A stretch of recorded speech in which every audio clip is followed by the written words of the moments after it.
Mon mari voulait que Ma sursoie sa femme pour une journée. Son frère me voulait pour la vie. Mon mari m'a giflé lorsque je lui ai annoncé que j'étais enceinte. Evan et moi essayions d'avoir un bébé depuis 2 ans, 2 années de tests négatifs et de doutes. Le mois dernier, j'ai manqué mes règles. Après 5 tests positifs, j'ai pleuré de joie et ma sœur, Carrie, m'a encouragée à organiser une grande fête pour l'annoncer. 7 semaines plus tard, notre maison était pleine d'amis et de famille. Mes parents, Carrie, les parents d'Evan, et Jeff, son jeune frère. Evan circulait dans la foule, tout à fait le mari charmant dont j'étais tombée amoureuse. J'ai attrapé une fourchette, tapoté ma coupe, et la pièce s'est tue.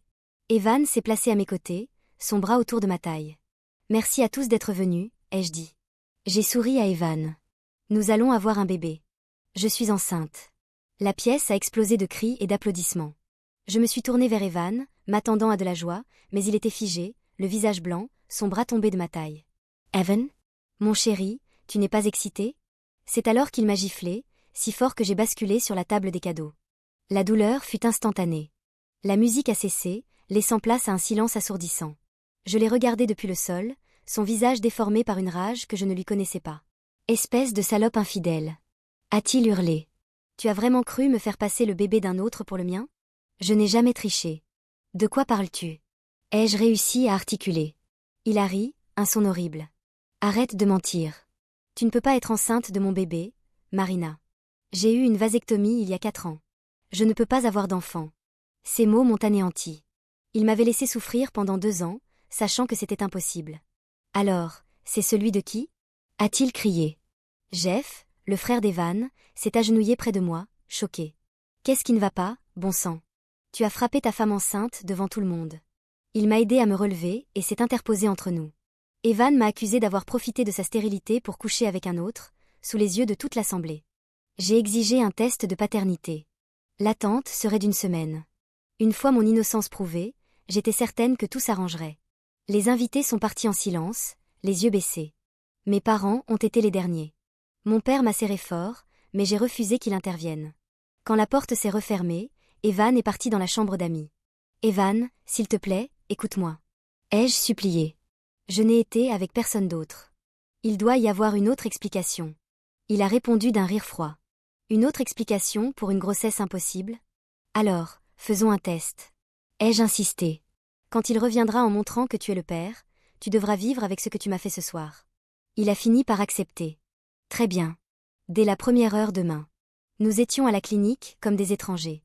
Evan était distant, les bras croisés, le regard dur. Il a refusé d'être dans la même pièce pour la prise de sang. L'infirmière m'a dit d'attendre 7 à 10 jours ouvrables. Dès le 2e jour, les messages haineux de sa famille ont commencé. Insultes, menaces, souhaitant du mal à mon enfant. J'ai éteint mon téléphone. Ma famille me suppliait de le quitter et de porter plainte, mais je croyais toujours que la preuve scientifique me sauverait. Jeff est venu le 4e jour avec des plats à emporter. Il m'a trouvé en plein désarroi, mais il a juste déballé la nourriture et m'a dit « Mange quelque chose, s'il te plaît ». Il a parlé de choses légères et quand j'ai éclaté en sanglots, il m'a soutenu. « Je te crois », m'a-t-il dit doucement. « Je sais que tu n'es pas ce genre de personne. » Après 4 jours d'accusation, son soutien était mon seul réconfort. Jeff est resté 2 heures, a fait la vaisselle et m'a donné son numéro. Il était la seule personne de mon côté. 3 jours de plus se sont écoulés. Evan et moi vivions comme des fantômes dans la maison, il s'enfermait. Je restais souvent devant sa porte, mais je ne frappais jamais. Je n'avais plus que l'attente de cette enveloppe. Le 7e jour, j'ai vu le facteur. J'ai couru dehors pieds nus et j'ai arraché l'enveloppe de ses mains. Mon cœur battait la chamade. J'ai appelé Jeff pour lui demander de venir. Je voulais des témoins. J'ai ensuite frappé à la porte de la chambre d'amis. Evan, les résultats sont là. Soz. Il a fini par déverrouiller et est venu s'asseoir à la table de la cuisine. Jeff est arrivé, nerveux. J'ai mis l'enveloppe au milieu. Je veux que vous me regardiez tous les deux l'ouvrir, pour que personne ne puisse prétendre que j'ai falsifié quoi que ce soit. Jeff a posé sa main sur la mienne. Quoi qu'il arrive, je suis là. Evan a fixé nos mains et a ricané, le visage tendu. Je devrais même la lire? Ou j'ai déjà ma réponse? Je me suis levée, furieuse. N'ose pas transformer la gentillesse de ton frère en autre chose. Il est le seul à m'avoir soutenue pendant que tu me traitais comme des ordures. Ouvre juste l'enveloppe, Marina. J'ai déchiré le sceau. J'étais certaine de mon innocence. Je dépliai la feuille, mon cœur plein de confiance. J'ai lu les mots, 1 fois, 2 fois. Ils n'avaient aucun sens. Le papier tremblait. Qu'est-ce que ça dit? Lis-le à voix haute. I exige Evan. Les larmes coulaient. Je l'ai regardé, l'homme qui m'avait brisé. Il est dit. Vous n'êtes pas le père. Le visage d'Evan est resté impassible. Et voilà la preuve. Tu me trompais. Qui est le père? Dis-moi qui est le bébé que tu as essayé de me faire élever. Je ne sais pas. Ai-je sangloté? Je n'ai été avec personne. C'est une erreur. Il a frappé la table. La science ne ment pas, Marina. L'ADN ne ment pas. La seule menteuse, c'est toi. Je n'ai pas fait ça. Ai-je hurlé?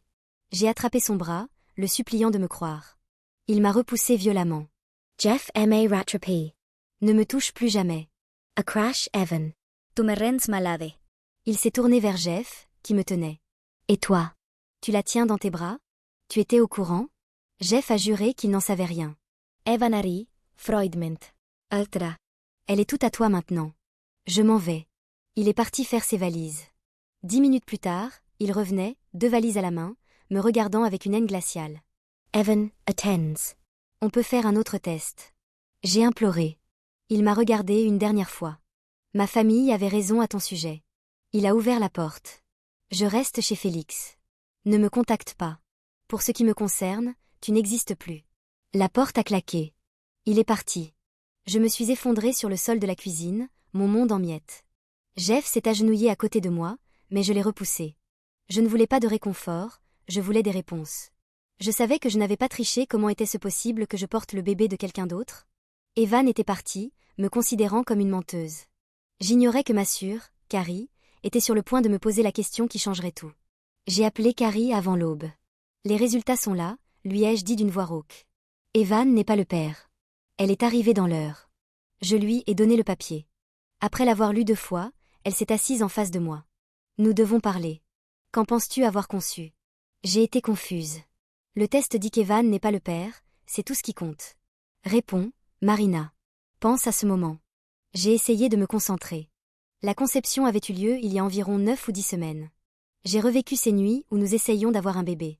Puis, un souvenir est remonté. Il y a eu une nuit, ai-je dit lentement. Il y a 9 ou 10 semaines. Je me suis réveillée parce qu'Evan me secouait doucement, puis il m'a embrassé le cou. J'ai demandé s'il était d'humeur, et il a juste fredonné un oui. J'ai continué. Il faisait complètement noir. Il n'a jamais dit un mot. Evan me murmurait toujours qu'il m'aimait. Mais cette nuit-là, il n'y a eu que ce fredonnement. Et quand ce fut fini, il s'est roulé et s'est rendormi. Carrie est restée silencieuse. Quand elle a reparlé, sa voix était douce, fragile. Marina, je dois te demander de bien réfléchir. Cette nuit-là, le noir, le silence, le fredonnement. Es-tu absolument certaine que c'était Evan? J'ai retiré mes mains, brûlée par sa question. Bien sûr que c'était Evan. Qui d'autre aurait pu être dans mon lit? Mais le froid s'est emparé de moi. C'était le noir complet, a insisté Carrie. Il n'a pas dit un mot, juste un fredonnement. Comment peux-tu être sûre? Parce que cela devait être lui. Ai-je crié, la voix tremblante. Il était là quand je me suis réveillée. Je te demande d'envisager une possibilité qui expliquerait pourquoi tu es enceinte sans avoir triché, a rétorqué ma sœur. Je me suis levée, ma chaise s'écrasant au sol. J'ai senti les murs se rapprocher. Est-ce que j'aurais su? Le noir total. Pas un mot. Juste un fredonnement. Les mains étaient plus rudes, moins tendres. J'avais mis cela sur le compte de la fatigue. Oh mon Dieu, ai-je murmuré en m'agrippant au comptoir. Carrie m'a rattrapée alors que mes jambes cédaient. Qui? Ai-je étouffé. Qui aurait accès à notre maison au milieu de la nuit? Carrie s'est raidie. Elle a resserré ses bras et a dit la seule chose qui expliquait tout. Qui a une clé de ta maison, Marina? La réponse m'a frappée comme un coup de poing. Jeff. Evan lui avait donné une clé il y a 2 ans. Mon esprit s'est mis à courir. Sa gentillesse quand tout le monde m'accablait. Sa certitude que je n'avais pas triché. Son attention constante, assis trop près. Il savait. Il savait depuis le début. Pas Jeff, ai-je nié, mais les pièces du puzzle s'assemblaient horriblement. Nous devons le savoir avec certitude, a dit Carrie. Un autre test, comparant l'ADN de ton bébé avec celui de Jeff. Mes mains tremblaient. Et si c'est lui? Si le propre frère d'Evan m'a fait ça? J'étais une victime, utilisée par Jeff, qui savait la vérité derrière ses mots gentils. Evan devait savoir. Il était la cible de cette trahison. J'ai appelé Evan, mais il m'avait bloqué. Il était chez Félix. Je n'ai pas pu attendre la preuve et j'ai couru à ma voiture. 12 minutes de route, passées à répéter ce que j'allais dire. J'ai cogné à la porte de Félix. Evan a fini par ouvrir, l'air d'un fantôme. Va-t'en, Marina, sa voix était plate. J'ai ignoré Félix et les confronté. Ce n'était pas moi. Je n'ai pas triché, mais quelqu'un m'a mise enceinte. Quelqu'un qui avait accès à notre chambre, dans le noir complet. Je lui ai tout raconté. Le réveil, le baiser, le fredonnement au lieu des mots, le sentiment étrange que j'avais ignoré. L'expression d'Evan a changé, la colère se déplaçant vers une autre cible. Qui a une clé de notre maison, Evan? Le choc l'a frappé. Jeff, a-t-il murmuré, ce nom sonnant comme du poison. Je lui ai donné une clé il y a 2 ans. J'ai acquiescé. Il était si serviable cette semaine, Evan. Il savait. Il savait tout du long, parce que c'est lui qui a fait ça. Evan a simplement dit. Monte dans la voiture. Nous avons roulé en silence jusqu'à l'appartement de Jeff. Evan était tendu, la rage le consumant. Arrivé au 4e étage, Evan a cogné à la porte. Jeff a ouvert.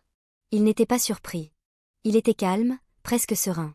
Salut, a-t-il dit, comme si de rien n'était. Evan l'a saisi par la chemise et l'a poussé contre le mur. Dis-moi la vérité. Dis-moi ce que tu as fait à ma femme. Jeff ne s'est pas défendu.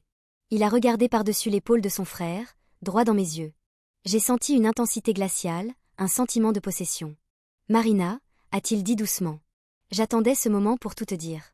Jeff a souri, un sourire lent, délibéré, et terrifiant. Tu ferais mieux de me lâcher, Evan. Ça va être une longue conversation. Evan a serré davantage le tissu. Parle, maintenant. Dis-moi ce que tu as fait. Jeff n'a pas bougé. Son regard est resté fixé sur moi. Bien. Evan, tu veux savoir ce que j'ai fait? Je vais tout te dire. Mais d'abord, sache que je ne suis pas désolée. Pas le moins du monde. Ce que j'ai fait est la meilleure décision que j'ai jamais prise. Il a ri et a raconté, sans lutte ni remords, les détails macabres. Avoir ta clé de rechange m'a donné tellement de pouvoir. Il m'avait observé pendant des mois, connaissant mon cycle d'ovulation, entendant mes pleurs pour un bébé. Mais quelque chose d'intéressant s'est produit, a poursuivi Jeff. Tu as eu une vasectomie sans lui dire. Tu l'as laissé croire qu'elle était stérile. Il a ri doucement. C'est là que j'ai compris que l'univers me donnait un signe.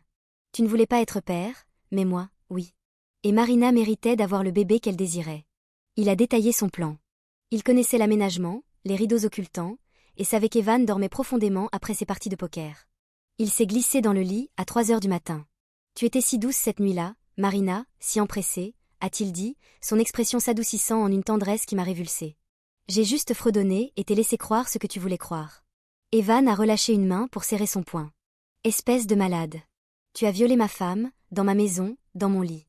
Jeff a balayé la rage de son frère avec un agacement. Elle n'a jamais vraiment été à toi, Evan. Je l'ai rencontrée à tes fiançailles. J'ai passé 4 ans à te regarder la tenir pour acquise. 4 ans à savoir que je pouvais l'aimer mieux que toi. Le poing d'Evan a frappé la mâchoire de Jeff. Le bruit a résonné. Du sang a jailli, mais Jeff n'est pas tombé. Il a tourné la tête lentement, souriant. Ça fait du bien, n'est-ce pas? Frappe-moi encore. Ça ne changera rien. Ce bébé, c'est mon bébé, ma seule famille. Tu ne peux pas me l'enlever. Je me suis laissé glisser jusqu'au sol. Jeff s'est éloigné du mur. Et ces 2 dernières semaines, a-t-il continué, essuyant le sang de son menton, ce furent les plus belles de ma vie. Être là pour toi, Marina, te tenir la main, te dire que je te croyais. Chaque larme que tu as versée sur mon épaule était la preuve que j'avais raison. Il s'est approché de moi, Evan bloquant son chemin. Marina, a-t-il dit doucement. Regarde-moi. Viens avec moi, maintenant. On laisse tout ça derrière nous. On élève notre bébé ensemble. Tu es fou, ai-je murmuré, les mots minces. Il a insisté. Je t'offre tout. Un homme qui t'aime, un père pour ton bébé. Pourquoi choisir de rester avec celui qui t'a frappé? Evan a frappé Jeff à nouveau. Cette fois, Jeff est tombé, et Evan s'est acharné sur lui, criant. Tu n'as pas le droit de lui parler. De prononcer son nom. Jeff encaissait, souriant toujours, riant doucement à travers le sang. Je me suis effondrée, réalisant que même si Evan le tuait, rien ne serait réparé. Je fus justifiée, mais être une victime ne ressemblait pas à une victoire. Evan a finalement cessé de frapper. Jeff était toujours conscient. Ça en valait la peine, a-t-il marmonné, la voix épaisse. Pour une nuit parfaite, tu étais à moi, Marina. Rien de ce que vous ferez ne changera cela. J'ai hurlé. Nous avons appelé la police. Jeff a été emmené menotté, souriant à travers la vitre de la voiture. J'ai tout raconté. Cependant, l'affaire était difficile à prouver légalement. Il avait une clé, et je n'avais pas dit non puisque je pensais que c'était mon mari. Jeff a finalement conclu un accord. Une accusation mineure et 6 mois de surveillance. Pas de prison. Evan et moi avons tenté de nous reconstruire. Pendant 3 semaines, nous avons vu un thérapeute. Il s'est excusé 1000 fois. Mais je revoyais sans cesse la gifle, l'humiliation publique, les messages haineux de sa famille. Certaines choses sont irréparables. J'ai demandé le divorce. Il n'a pas résisté. 2 semaines après le divorce, je me suis réveillée avec une douleur atroce. Carrie m'a conduite à l'hôpital. J'ai perdu le bébé. Une partie de moi a ressenti un soulagement horrible. Ce bébé était innocent, mais je ne pouvais pas supporter l'idée de porter l'enfant de Jeff. Maintenant, il était parti, et je n'avais pas à choisir. La culpabilité me hantera toujours. Mais pour l'instant, tout ce que je peux faire est de commencer une nouvelle vie, loin de tout le monde.